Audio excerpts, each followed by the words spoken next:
तैयारी, ऑफलाइन जैसा अनुभव। कपिल सर के मार्गदर्शन में करें RAS, PSI, EO, RO और अन्य भर्ती परीक्षाओं की तैयारी बूस्टर एकेडमी के साथ। अभी डाउनलोड करें बूस्टर एकेडमी ऐप। करीब 9,700 से ज्यादा पदों पर आयोजित हुई तृतीय श्रेणी अध्यापक भर्ती परीक्षा का परिणाम आए लगभग 1 महीने से ज्यादा का समय हो चुका है, लेकिन 1 महीना बीत जाने के बाद भी अभी तक भी दस्तावेज सत्यापन कार्यक्रम जारी नहीं होने से अभ्यर्थियों की चिंताएं बढ़ती जा रही। जी हां, आपको बता दें कि राजस्थान कर्मचारी चयन बोर्ड की ओर से लेवल 1 और लेवल 2 की जो तृतीय श्रेणी अध्यापक भर्ती परीक्षा थी, उसका आयोजन 17 जनवरी से लेके 21 जनवरी तक किया गया था। जनवरी में तृतीय श्रेणी अध्यापक भर्ती परीक्षा का आयोजन हुआ था और लगभग 5 महीने के इंतजार के बाद कर्मचारी चयन बोर्ड की ओर से 27 मई से लेके 11 जून तक 3 चरणों में लेवल 1 और लेवल 2 का परिणाम जारी किया गया। यानी कि 11 जून को अंतिम परिणाम जारी हुआ था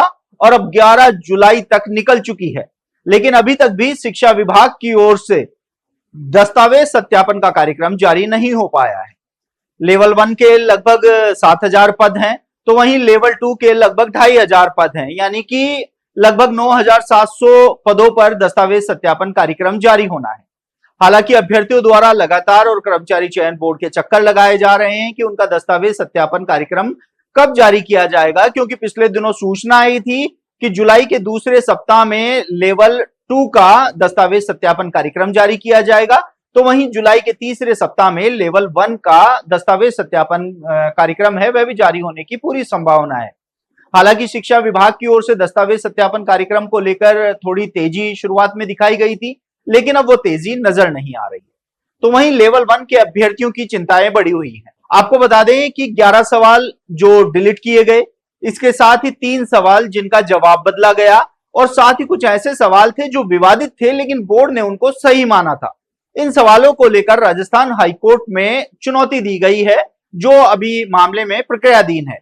तो वहीं दूसरी ओर हाईकोर्ट में जो शिक्षक भर्ती थी उसके प्रक्रिया को लेकर भी चुनौती दी गई थी कि बीच भर्ती में प्रक्रिया में बदलाव नहीं हो सकता है, क्योंकि कर्मचारी चयन बोर्ड ने इस भर्ती के नोटिफिकेशन के बाद अंकों का जो वर्गीकरण था, जो डिलीट होने वाले सवाल थे, उसमें एक जो पैटर्न था उसमें बदलाव किया था और इसको भी हाईकोर्ट में चुनौती दी गई है। याचिकाकर्ताओं का कहना है इसके चलते अभ्यर्थियों को काफी नुकसान हुआ है, जबकि बोर्ड का दावा है कि इससे अभ्यर्थियों को फायदा हुआ है।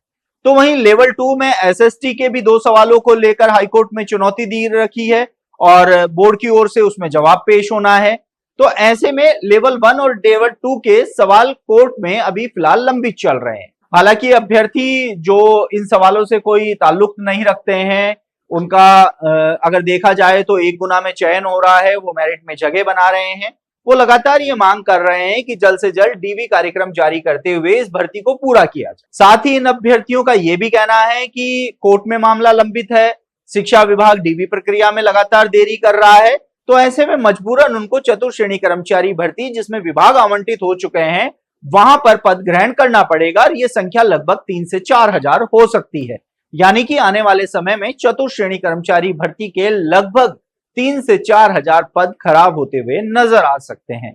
हालांकि युवाओं का ये एक कह सकते हैं कि चेतावनी भी है कि यदि जल्द से जल्द DV कार्यक्रम जारी नहीं होता है 3rd ग्रेड भर्ती का, तो वे चतुर्थ श्रेणी कर्मचारी भर्ती में पद ग्रहण करके उसको खराब कर देंगे, क्योंकि जब उनका तृतीय श्रेणी में सिलेक्शन हो जाएगा तो वे उस पद को छोड़ के वहां पर चले जाएंगे। ऐसे में अब देखना होगा कि तृतीय श्रेणी अध्यापक भर्ती के वो अभ्यर्थी लगातार हमसे मांग कर रहे हैं कि हम उनकी मांग को उचित स्तर तक पहुंचाएं। बोर्ड अध्यक्ष से भी हमने इस संबंध में बात की थी, शिक्षा विभाग के स्तर पे भी हमने इस संबंध में बात की थी। उनका भी यही कहना है कि जल्द ही DV कार्यक्रम जारी किया जाएगा, लेकिन उसकी कोई निर्धारित तिथि नहीं बताई जा सकती। ऐसे में हम आने वाले समय में तृतीय श्रेणी अध्यापक भर्ती परीक्षा का DV कार्यक्रम कब तक जारी होता है, ये देखने वाली बात है। आप देखते रहिए एजुकेशन नगरी, मैं हूं ललित वर्मा।